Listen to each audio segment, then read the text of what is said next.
ছোটবেলায় আমরা আসলে কিভাবে লিপ ইয়ার বের করতাম বলতো? লিপ ইয়ার বের করার জন্য আমরা যে সালটি আসলে লিপ ইয়ার কিনা সেটাকে 4 দিয়ে ভাগ করে দেখতাম যে আসলে ভাগশেষ শূন্য হয় কিনা, অর্থাৎ সেই সালটি নিঃশেষে বিভাজ্য কিনা। যদি শূন্য হয়ে যায় ভাগশেষ, তাহলে আমরা বলি যে হ্যাঁ এটা লিপ ইয়ার, আর না হলে বলি যে না এটা তো লিপ ইয়ার না। তো আসো আমরা এটি একটু দেখি। তোমরা যেটি দেখতে পাচ্ছ 2024-কে 4 দিয়ে ভাগ দেওয়ার পর 506 হয় ভাগফল। এর মানে কি ভাগশেষ কিছু থাকলো না, শূন্য। এর মানে কি এটি অবশ্যই লিপ ইয়ার। ঠিক আছে, 1900 সালটি নাও, এটাকেও যদি 4 দিয়ে ভাগ দাও এবং তাহলে তুমি কি দেখতে পারবে? তাহলে তুমি দেখবে এই যে 475 হয় ভাগফল। এর মানে কি ভাগশেষ এখানেও কি হয়? শূন্য। এর মানে কি 1900 সালটিও কি আসলে লিপ ইয়ার হওয়ার কথা ছিল, কিন্তু এটি আসলে লিপ ইয়ার না। প্রশ্ন হচ্ছে যে কেন এটি আসলে লিপ ইয়ার এবং কেন এটি লিপ ইয়ার কখন হবে বা কখন হবে না। একটি সাল কখন লিপ ইয়ার বা লিপ ইয়ার না, আজকে আমরা সেটি সি প্রোগ্রামিং এর মাধ্যমে দেখব। আমি আছি তোমাদের ভাইয়া তীর্থদে। তো চলো শুরু করা যাক। তো প্রথমত প্রোগ্রামিং করার আগে আমার আসলে লিপ ইয়ারের গাণিতিক যে ব্যাপারটি সেটি আগে ভালো মতো বুঝতে হবে। চিন্তা করো দুটি রাস্তা, একটি হচ্ছে হলুদ রাস্তা যেটি তোমরা তোমার স্ক্রিনের এক পাশে দেখতে পাচ্ছ এবং অন্য পাশে আছে সবুজ রাস্তা। দুটি রাস্তার মাধ্যমেই লিপ ইয়ারের কাছে পৌঁছানো যায়। দুটি রাস্তার যে কোনো একটি রাস্তা যদি ভাঙা হয় কিন্তু অন্য যে কোনো একটি রাস্তা যদি ঠিক হয়, তুমি সেটা দিয়ে চলে যেতে পারবে। অর্থাৎ দুইটি রাস্তার যে কোনো একটি যদি ঠিক হয়ে যায় তাহলে তুমি বলতে পারবে যে হ্যাঁ এটা লিপ ইয়ার। এই জন্য যেহেতু দুটার যে কোনো একটা হলেই হচ্ছে, তাই আমরা বলছি অর, অর্থাৎ দুটি রাস্তা মধ্যবর্তী সম্পর্কটিকে কি বলা হয়? অর। তাহলে আমরা হলুদ রাস্তাটির দিকে তাকাই, ইয়ার অর্থাৎ তুমি যে সালটি নিচ্ছ সেই সালটি, এবং সেটিকে 400 দিয়ে ভাগ করতে হবে। ভাগ করার পর দেখতে হবে যে এটির আসলে ভাগশেষ শূন্য হয় কিনা। তো তুমি এখানে দেখো, তুমি এখানে ইয়ারটিকে পার্সেন্টেজের পর 400 লিখছো। পার্সেন্টেজ মানে কি? পার্সেন্টেজ মানে হচ্ছে মডিউলাস, হ্যাঁ, অর্থাৎ ভাগশেষ। এবং এখানে ভাগশেষটি আসলে শূন্য হয় কিনা সেটি জানার জন্য তোমাকে এখানে ডাবল ইকুয়াল সাইন বসাতে হচ্ছে। একটি ইকুয়াল সাইন দিলে হবে না, কারণ একটি ইকুয়াল সাইন যখন তুমি দাও তখন আসলে একটা ভেরিয়েবলের উপর একটি ভ্যালুকে অ্যাসাইন করার জন্য তুমি একটি ইকুয়াল সাইন দাও, কিন্তু সি প্রোগ্রামিং এ যখন তুমি তুলনা করো, তুলনা করার ক্ষেত্রে তোমাকে দুটি ইকুয়াল সাইন বসাতে হবে।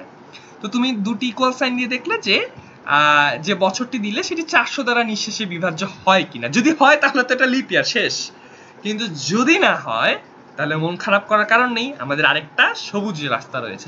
চলো আমরা সবুজ রাস্তায় যাই। কিন্তু তুমি যদি সবুজ রাস্তায় যাও, সবুজ রাস্তায় তোমার কিন্তু এখানে শর্ত দুইটা এবং দুইটা শর্তই পূরণ করতে হবে। কোনো একটি শর্ত পূরণ করলে তুমি সবুজ রাস্তা দিয়ে হাঁটতে পারবে না।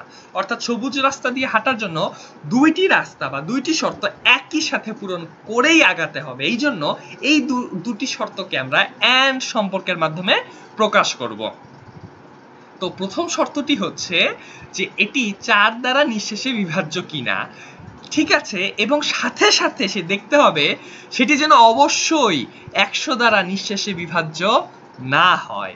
অর্থাৎ এই যে মডিউলাস অর্থাৎ নিঃশেষে বিভাজ্য কিনা আমি ভাগশেষ জানতে চাচ্ছি, সেই ভাগশেষটা যেন 0 না হয়। নট ইকুয়াল সাইন হচ্ছে একটি বিস্ময়বোধক চিহ্ন এবং সমান। অর্থাৎ তোমার দুটি রাস্তা, একটি রাস্তা হচ্ছে তোমাকে দেখতে হবে 400 দ্বারা নিঃশেষে বিভাজ্য কিনা। যদি হয় তাহলে হ্যাঁ এটাই লিপ ইয়ার, যদি না হয় তাহলে তোমার সবুজ রাস্তা হাঁটতে হবে। এবং এই সবুজ রাস্তা হাঁটার সময় তোমার দুইটা শর্ত রয়েছে। দুইটি শর্ত যদি একই সাথে পূরণ করে ফেলে তাহলে সেটা লিপ ইয়ার, আর যদি পূরণ না করে, দুটির মধ্যে যে কোনো একটি যদি পূরণ না করে তাহলে সবুজ রাস্তায় তুমি আর হাঁটতে পারবে না, সেটি আর লিপ ইয়ার হবে না। তো সেই সবুজ রাস্তা সেই দুটি শর্ত কি? সেই দুটি শর্ত একসাথে পূরণ হতে হবে। সেই দুটি শর্ত হচ্ছে যে হয় 4 দ্বারা নিঃশেষে বিভাজ্য এবং 100 দ্বারা নিঃশেষে বিভাজ্য হওয়া যাবে না।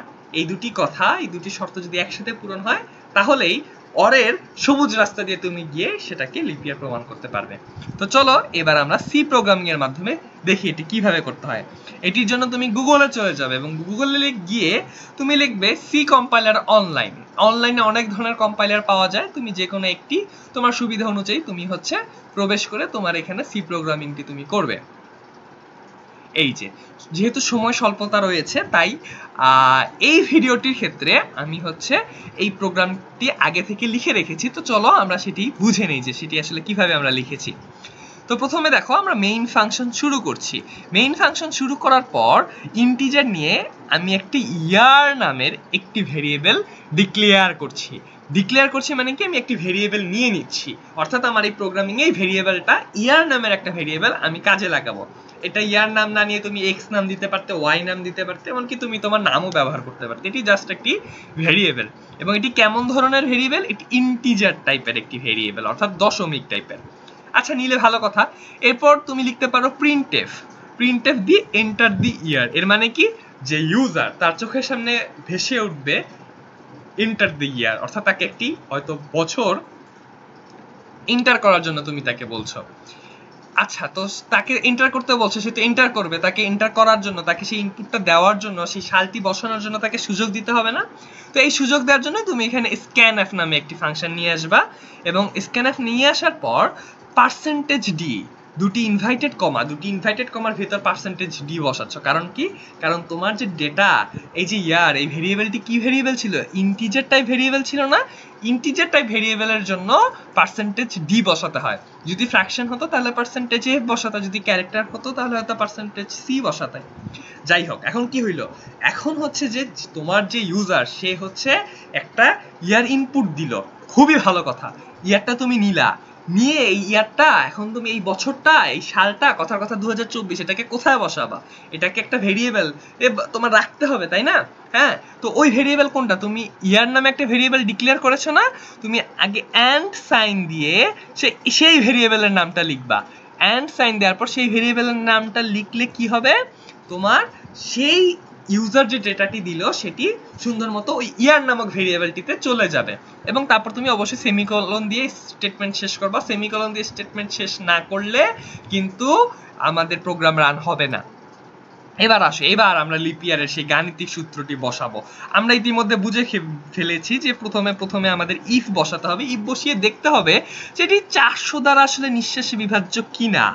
যদি হয় তো ভালো কথা, না হলে দুঃখ পাবার কারণ নেই, কারণ আমাদের অর এই যে দুটি খাড়া চিহ্ন দেখতে পাচ্ছ, এই দুটি খাড়া চিহ্ন দিয়ে আসলে অর বোঝানো হয়।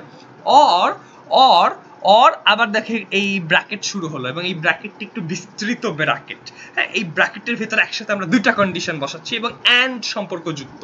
হ্যাঁ, অর্থাৎ দেখো এই যে দুটি কন্ডিশনের মধ্যে অ্যান্ড সম্পর্কযুক্ত বিদ্যমান, অর্থাৎ এই ব্র্যাকেটের ভেতরে এই দুটি কন্ডিশনকে একই সাথে ফিল আপ করতে হবে। হ্যাঁ, না হলে কিন্তু লিপ ইয়ার হবে না।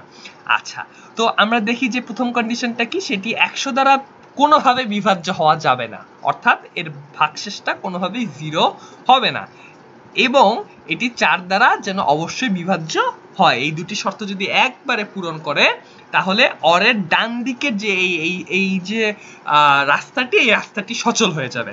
এবং এই দুই রাস্তার এই অর চিহ্ন, হ্যাঁ, এই অর চিহ্নর দুই দিকে যে দুই রাস্তা, এই দুই রাস্তার কোনো একটি যদি আমার হচ্ছে সফল হয়, কোনো একটি যদি সত্য প্রমাণিত হয়ে পড়ে, তখন আমার কি করতে হবে? তখন আমার বলতে হবে যে হ্যাঁ, এটি একটি লিপ ইয়ার। আমার ইউজারকে দেখিয়ে দিতে হবে যে দেখো প্রিন্টএফ, দেখো কি, this is a leap year. আর যদি না হয় তাহলে কি, আমাকে এলস দিয়ে দেখাতে হবে। এলস অর্থাৎ যদি শর্তটি পূরণ না হয় তাহলে প্রিন্টএফ দেখাও, হ্যাঁ, আমার দর্শককে দেখাও this year is not a lip ইয়ার।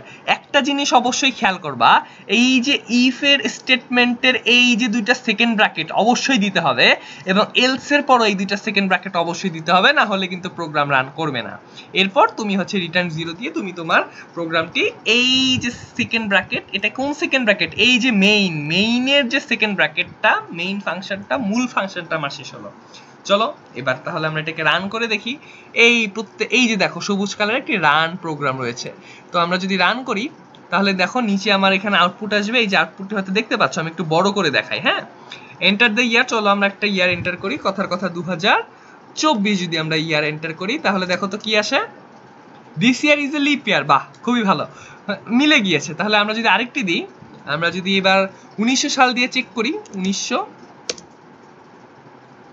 দেখো this year is not a lip ইয়ার, অর্থাৎ আমাদের সি প্রোগ্রাম রান করছে। এইভাবেই তোমরা খুব সহজেই লিপ ইয়ারে লিপ ইয়ারের প্রোগ্রামটি সি প্রোগ্রামে শিখে রাখতে পারো। ধন্যবাদ তোমাদের সবাইকে।